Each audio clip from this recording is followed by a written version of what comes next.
It's Autism Awareness Month. And, you've probably seen all those headlines about, autism diagnoses going up and up.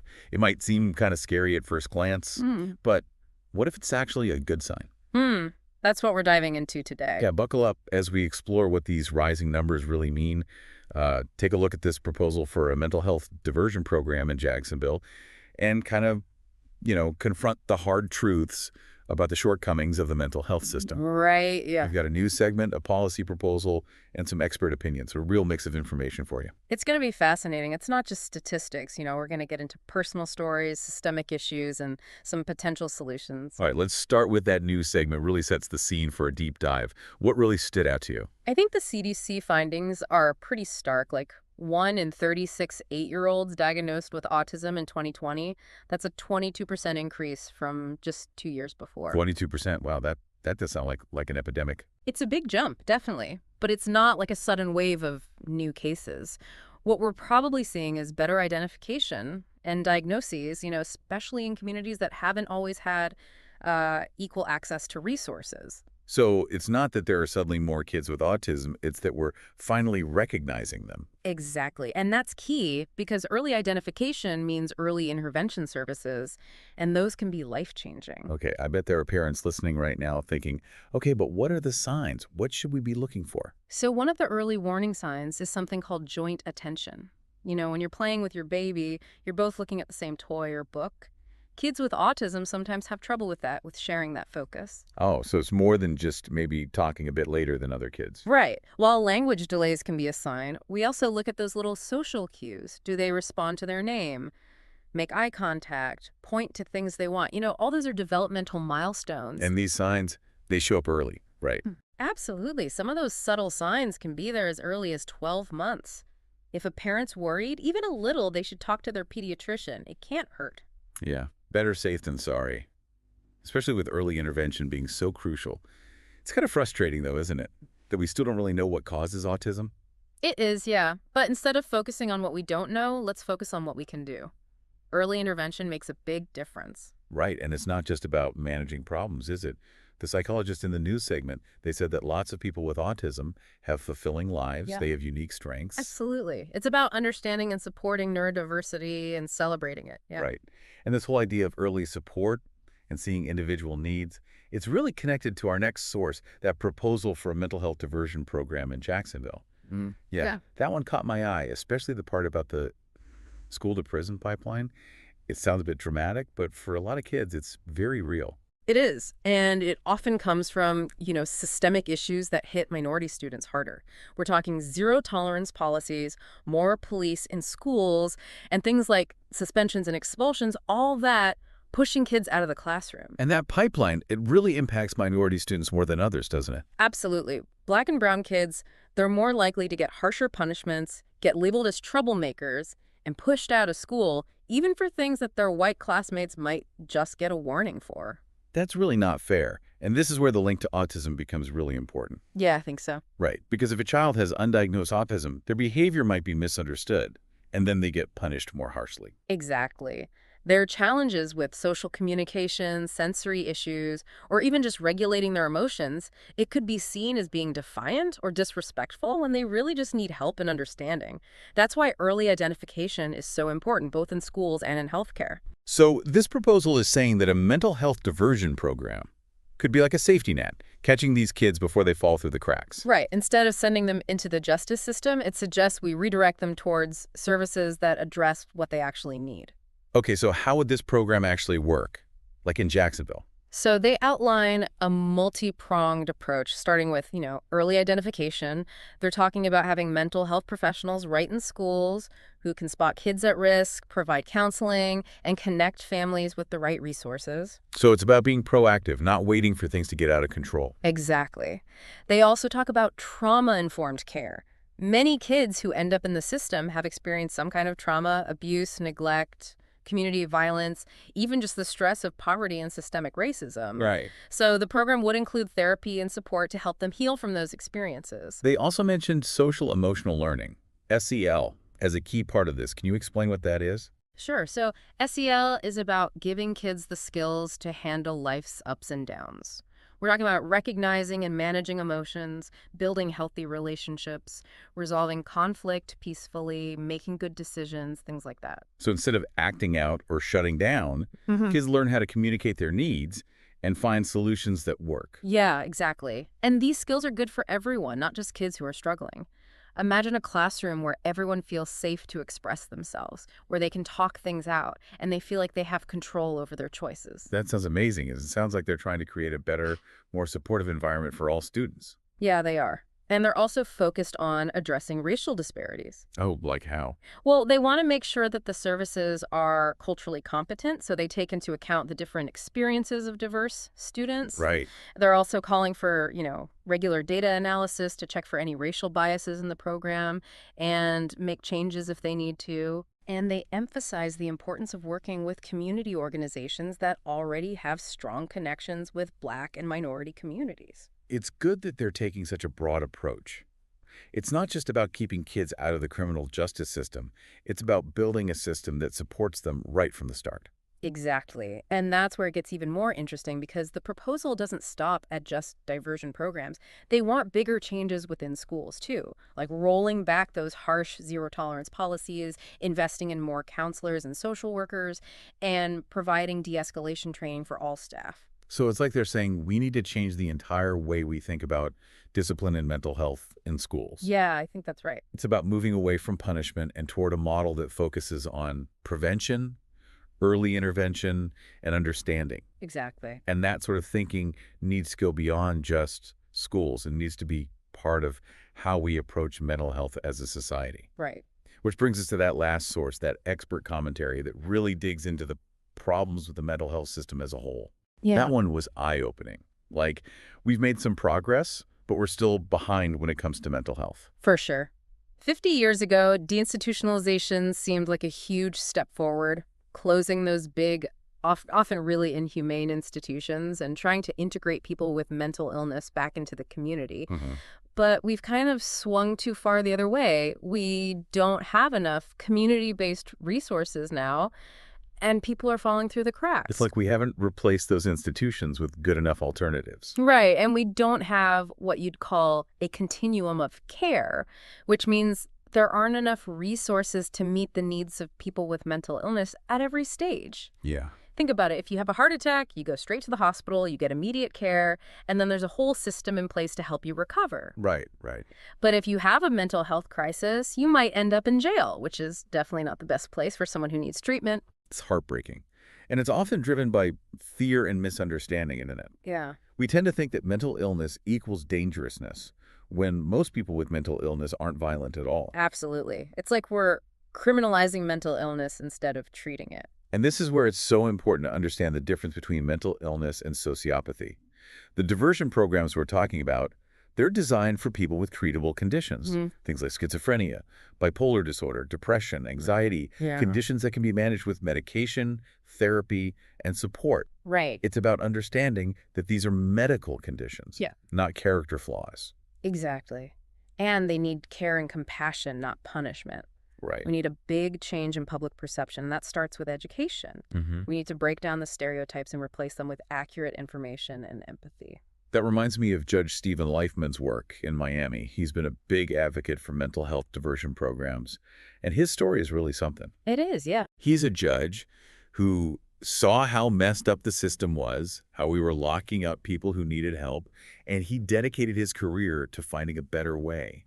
What he's done with the 11th Judicial Circuit Criminal Mental Health Project in Miami-Dade County is really groundbreaking. Yeah, it's amazing work. They have pre- and post-arrest diversion programs, special mental health courts, even a forensic diversion facility for people with acute mental illness. It's a model that's getting real results. Absolutely. It's something we could definitely learn from here in Jacksonville. Right. We could use that model to create a system that prioritizes care and rehabilitation instead of punishment. For sure. And this leads to a really important question for our listeners. How can Jacksonville implement a successful program like Miami's? And how can we, as a community, be a part of that change? That's what we'll dig into in part 2. So we were talking about Judge Leifman's incredible work in Miami and how that model could really change things in Jacksonville. Yeah, it's inspiring, to see someone actually making a difference with this big issue. but it also feels, I don't know, a bit overwhelming. Right. Like, where do we even start with something this complicated? That's a fair point. Systemic change, it's not a quick fix. It takes time. Right. There will be challenges, for sure, funding issues, bureaucracy, and those, deep-seated stigmas we need to overcome. Right. But the good news is we're not starting from scratch. Judge Leifman's model, it's got a proven track record, and we can learn from it. Okay, so let's break it down. What are the key parts of that Miami model that we could use in Jacksonville? Well, first and foremost, we need to shift our thinking from reaction to prevention. Instead of waiting for people to hit a crisis, we need to invest in identifying and intervening early on. So catch those warning signs early and offer support before things get out of hand. Exactly. Think of it like preventative health care, but for mental health. We wouldn't wait for someone to have a heart attack before we started thinking about their heart health, right? We need that same approach for mental health. That makes sense. What else is important in the Miami model? Another big thing is changing how we approach things, moving from punishment to support. We need to move away from those zero-tolerance policies that criminalize behaviors that are often tied to mental health challenges, and instead invest in things like restorative justice and trauma-informed care. So it's about getting to the root of the problem, not just reacting to the symptoms. Exactly. Instead of asking, what's wrong with this kid, we should be asking, what happened to this kid? Right. Trauma-informed care, it recognizes that a lot of people in the justice system have experienced some serious trauma in their lives, and that trauma often shows up as difficult behavior. Yeah. And this approach, it's particularly important for individuals with autism who may have experienced trauma because of bullying, social isolation, or just feeling like they're not understood. Right, because trauma can make the challenges they're already facing even harder. Absolutely.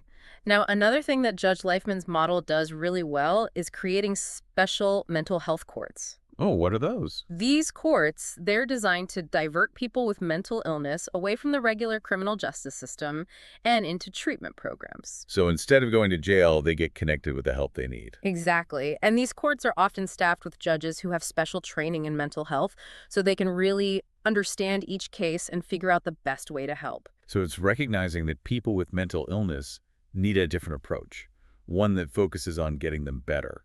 Right. It's about realizing that jail isn't usually the answer when what someone really needs is treatment and support. This all sounds great, but it also seems like it would take a lot to change our current system. It does, yeah. But change, even big system-wide change, it starts with individuals. Okay, so what can we do as individuals, to push for these changes here in Jacksonville?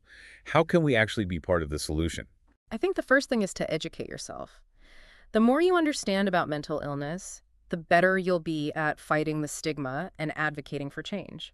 Read books, listen to podcasts, go to workshops, have those maybe uncomfortable conversations with friends and family. Yeah, knowledge is power, right?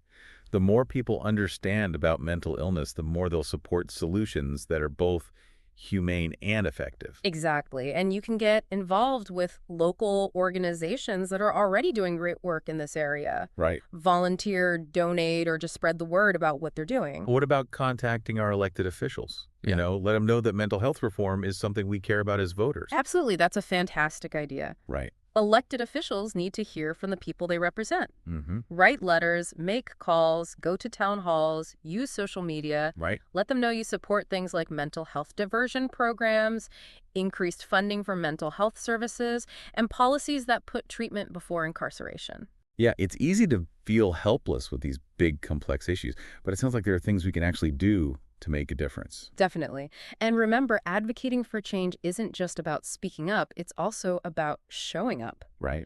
Go to community meetings, participate in rallies and marches, have those real conversations with people who have lived experience with mental illness. Listen to their stories, learn from their perspectives. Exactly. And sometimes, maybe the most powerful thing is just to be there for someone. Yeah. Offer a listening ear, a shoulder to cry on, a helping hand.